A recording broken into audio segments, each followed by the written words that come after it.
আসসালামু আলাইকুম। আপনারা কেমন আছেন? আমি আছি আলহামদুলিল্লাহ। এখন আমি ডিম ভাজা করছি, শুকনা মরিচ, কাঁচা মরিচ সব কিছু দিয়ে অনেক টেস্টি করে একটা ডিম ভাজবো। আর সাথে আমার রাত্রের খাবারে কি থাকবে দেখুন তো। এখানে থাকবে মাছ ভাজা, মাছ ভাজার সাথে একটু পেঁয়াজ আছে, আলু ভর্তা, একটা শুকনা মরিচ। আমার খাবারটা কেমন হয়েছে? পুরোপুরি বাঙালিয়ানা খাওয়াটা না? সাথে ডাল থাকবে,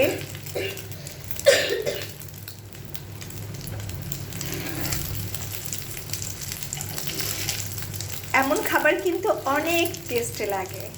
আপনারা মাঝে মাঝে এমন করে খাবার খেয়ে দেখতে পারেন। আমি বেশিরভাগ সময় রাত্রেবেলা গরম গরম ডিম ভাজা দিয়ে আলু ভর্তা দিয়ে ভাত খেতে আমার অনেক ভালো লাগে।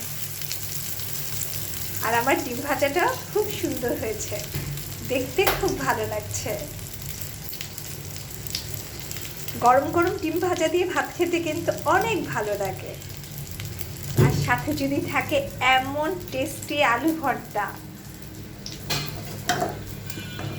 তাহলে সবাই আপনারা এইভাবে করে টেস্টি করে খাবার খাবেন। সবাই ভালো থাকবেন, আমার জন্য দোয়া করবেন, আমিও যেন ভালো থাকি। আল্লাহ হাফেজ।